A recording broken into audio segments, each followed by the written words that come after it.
சுதாமூர்த்தி எழுதிய how I taught my grandmother to read எஸ்ஸையுடைய ஈஸியான சம்மரியை இந்த வீடியோவில் நம்ம லேர்ன் பண்ணிக்கலாம். சுதாமூர்த்தி இவங்க ஒரு மிகப்பெரிய writer, public speaker and great influencer. இவங்க இந்தியாவில் பிறந்து நிறைய சாதனைகளை புரிஞ்சிருக்கிறாங்க. சுதாமூர்த்தி எழுதிய how I taught my grandmother to read, என்னுடைய பாட்டிக்கு நான் எப்படி படிப்பதற்கு கற்றுக் கொடுத்தேன் அப்படிங்கிறத எஸ்ஸையை நம்ம ஈஸியான பாயிண்ட்ஸ் நம்ம லேர்ன் பண்ணிக்கலாம். This essay is written by Sudha Murthy. இந்த எஸ்ஸே எதை பற்றினதுன்னா, it is about her illiterate grandmother Krishtakka. Krishtakka illiterate grandmother, அவங்களுக்கு படிக்க தெரியாது, எழுத தெரியாது, படிப்பறிவு இல்லாதவங்க. சுதாமூர்த்தியோட grandmother wanted to read a Kannada novel Kashi Yatra on her own. She was determined to learn to read even at the age of 62. Sudha, her young daughter, became her teacher. The grandmother set a goal and worked hard to achieve it. She age is no barrier to learning. This essay teaches the values of determination, hard work, and the importance of education. இதில் என்ன நம்ம புரிஞ்சுக்கிறோன்னா, சுதாமூர்த்தியோட பாட்டி அவங்களுக்கு எழுத படிக்க தெரியாது, ஸ்கூலுக்கு போகாதவங்க. அவங்களுக்கு இப்போ 62 வயசாகுது. ஆனாலும் இந்த வயசில் அவங்க எழுத படிக்க தெரிஞ்சுக்கணும் அப்படிங்கிற ஆசை அவங்களுக்கு வருது. பிகாஸ் காசி யாத்ராங்கிற புக்கு கன்னடாவில் எழுதப்பட்டது, அதை படிக்கணும்னு அவங்களுக்கு ஒரு ஆர்வமாக இருக்குது. ஆனால் அவங்க படிக்க தெரியாதனால ரொம்ப கஷ்டப்பட்டிருக்காங்க. அதனால் எப்படியாவது எழுத படிக்க தெரிஞ்சு அந்த புக்கை படிக்கணும்னு அவங்க தீர்மானம் எடுக்கிறாங்க. ஏன்னா அவங்களுக்கு தெரிஞ்சிருச்சு படிப்பதற்கு எழுதுவதற்கெலாம் வயசெல்லாம் ஒரு இதே கிடையாது அப்படின்னு. ஸோ இந்த எஸ்ஸே மூலமாக நம்ம என்ன தெரிஞ்சுக்கிறோம், டிட்டர்மினேஷன். நல்லா ஒரு ஒரு ஒரு விஷயத்தில் நம்ம உறுதியாக இருக்கணும், நிறைய உழைக்கணும் அதுக்காக. அதே மாதிரி எஜுகேஷனுடைய இம்பார்ட்டன்ஸ் என்னங்கிறதையும் இது மூலமாக நம்ம தெரிஞ்சுக்கிறோம். Triveni's popular novel Kashi Yatra. Narrator's background. இந்த நரேட்டர் இந்த கிராண்ட் மதருடைய கிராண்ட் டாட்டருக்கு வயசு 12 வயசு ஆகுது. அவங்க நார்த் கர்நாடகாவில் வசிச்சுக்கிட்டு இருக்கிறாங்க. Triveni was a famous Kannada writer known for her simple and convincing writing style. இந்த காஷி யாத்ராங்கிற நாவல் எழுதினவர் திரிவேணி. அந்த நாவலுடைய பிளாட் என்னன்னு பார்த்தீங்கன்னா, the novel is about an old woman who wishes to visit Kashi to worship Lord Visvesvara. அந்த நாவலில் ஒரு ஓல்டு உமனை பற்றி பேசுகிறாங்க. அவங்க காசிக்கு போய் லார்டு விஸ்வேஸ்வராவை பார்க்கணும். ஏன்னா காசி விஸ்வநாதர் டெம்பிள் போய் அந்த சாமியை தரிசனம் பண்ணணும் அவங்களோட ஆசையாக இருக்குது. அதுக்கு காசிக்கு போக ரெடியாக இருக்கிறாங்க. அந்த சமயத்தில் ஒரு ஆர்ஃபன் கேர்ள், ஒரு அநாத ஒரு பெண்மணியை பார்க்குறாங்க. அவங்க கல்யாணம் ஆகாமல் இருக்காங்க. ஏன்னா அவங்களுக்கு போதுமான மணி இல்லாதனால அந்த பெண் கல்யாணம் ஆகாமல் இருந்திருக்கிறாங்க. அதை தெரிஞ்சுக்கிட்டு அந்த ஓல்டு லேடி என்ன பண்ணுறாங்கன்னா, நம்ம காசிக்கு போகிறதுக்கு சேர்த்து வச்ச பணத்தை எல்லாமே இந்த பொண்ணுகிட்ட கொடுத்து கல்யாணம் பண்ணிக்கோ அப்படின்னு சொல்லிக்கிறாங்க. அதனால் காசிக்கு போகிறத விட அந்த பொண்ணுக்கு நம்ம ஒரு வாழ்க்கை கொடுத்தா நல்லா இருக்குங்கிறத அது சம்மந்தமாக தான் அந்த நாவல் இருக்குது. கிறிஸ்டக்கா, the narrator's grandmother, never went to school and couldn't read or write. Every Wednesday, the grandmother would ask the narrator to read the next episode of Kashi Yatra from the magazine Karma Veera. So இந்த காஷி யாத்ராங்கிற அந்த page எங்கே இருக்குன்னா, கர்ம வீராங்கிற மேகசினில் இருக்குது. அதை ஒவ்வொரு வாரம் புதன்கிழமை தன்னோட பேத்தி தன் பாட்டிக்கு படித்து காட்டுவாங்க. The grandmother would listen intently, remembering the entire text by heart after hearing it once. ஒரு தடவை அவங்க கவனித்தாலே அவங்க மனசில் பதிஞ்சுக்கிறோம். அதனால் ஒவ்வொரு எபிசோடு என்ன நடக்குங்கிறது நல்லா மனசு வச்சுக்குவாங்க. Though she never went to Kashi, Kistaka related to the old lady's character.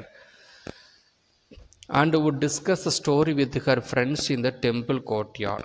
So வரக்கூடிய அந்த ஓல்டு லேடி மாதிரி இவங்க கேரக்டர் இருக்குங்கிற மாதிரி சொல்கிறாங்க. அப்புறம் இவங்க அந்த புக்கிலேருந்து படித்து தெரிஞ்சதெல்லாம் வந்து அந்த டெம்பிளில் வந்து என்ன பண்ணுறோம் எல்லார்ட்டையும் சொல்லி காட்டுவாங்க. இந்த மாதிரி அந்த புக்கில் இப்படிங்கிறதையும் எல்லாருக்கும் அதை சொல்லி காட்டுவாங்க. அப்படி போயிட்டுருக்கு இவங்க life. With her cousin, she planned to stay a few days but ended up staying a week.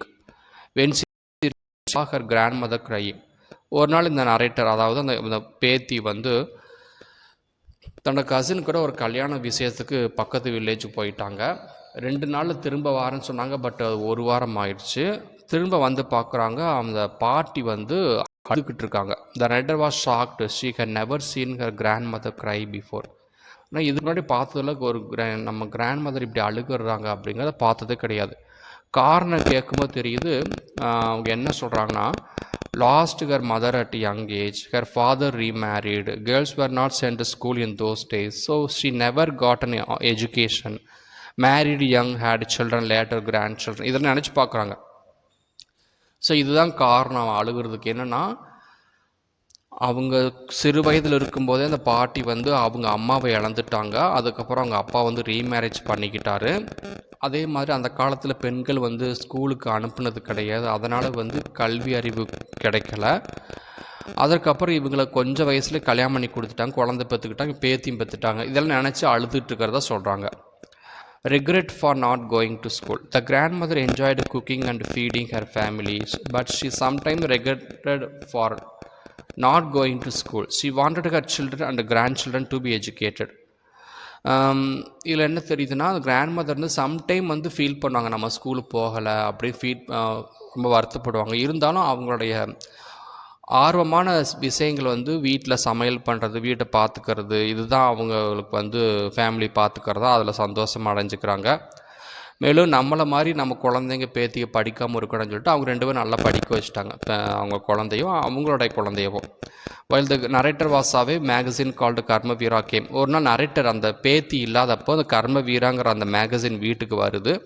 The grand mother could read it and felt helpless. அதை பார்த்துட்டு அவங்களால அதை படிக்காமல் இருக்கும்போது படித்தாலும் புரியலை, ஏன்னா அவங்களுக்கு படிக்க தெரியல. அதுக்காக ரொம்ப ஃபீல் பண்ணுறாங்க. For the first time she realised have important education was.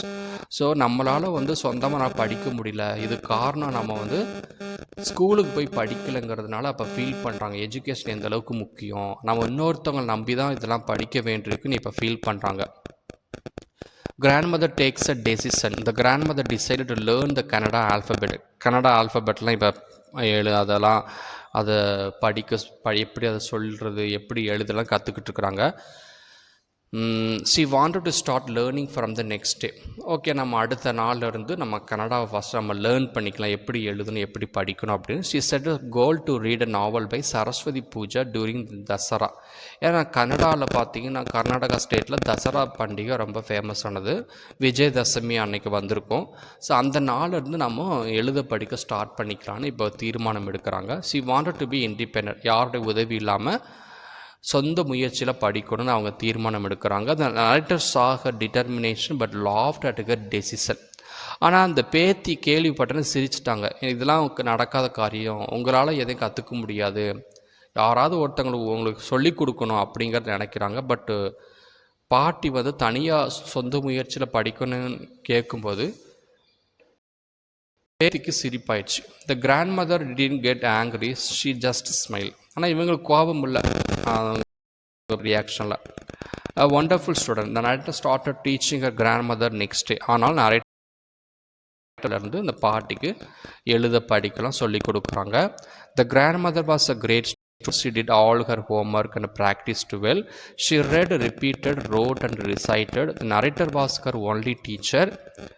The grandmother was the first student. So இப்படி பேத்தி வந்து பாட்டிக்கு சொல்லி கொடுக்குறது, எழுத படிக்கலாம், அதெல்லாம் கற்றுக் கொடுக்கறலாம் வந்து பண்ணிக்கிட்டு இருக்காங்க. ஸோ பாட்டி வந்து ஒரு முதல் மாணவியாகவும் பேத்தி முதல் ஆசிரியராகவும் இருந்திருக்கிறாங்கிறத சொல்கிறாங்க. The grandmother reads Kashi Yatra on her own. During Dasara festival, the novel Kashi Yatra had been published. The narrator secretly bought a copy of the novel for her grandmother. The grandmother invited her granddaughter to the puja place, gave her a gift of frock material, and then bent down to touch her feet. So ஒரு நாள் அந்த Dussehra festival வருது. அந்த சமயத்தில் இந்த கரெக்டாக அந்த காசி யாத்திராங்கிற நாவல் publish ஆகுது.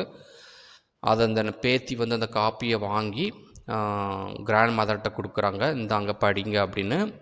கிராண்ட் மதர் வந்து அந்த நாள் அன்னைக்கு தன் பேத்தியை கூப்பிட்டு பூஜை ரூமில் கூப்பிட்டு அவங்களுக்கு புதிய துணிமணிலாம் கொடுக்குறாங்க.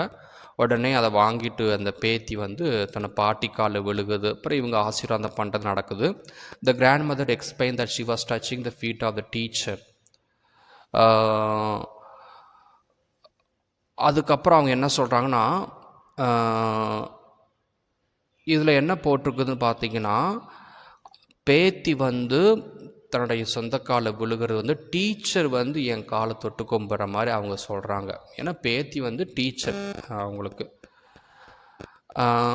Respect for teacher. The grand mother emphasize the teacher should be respected regardless of their age or gender.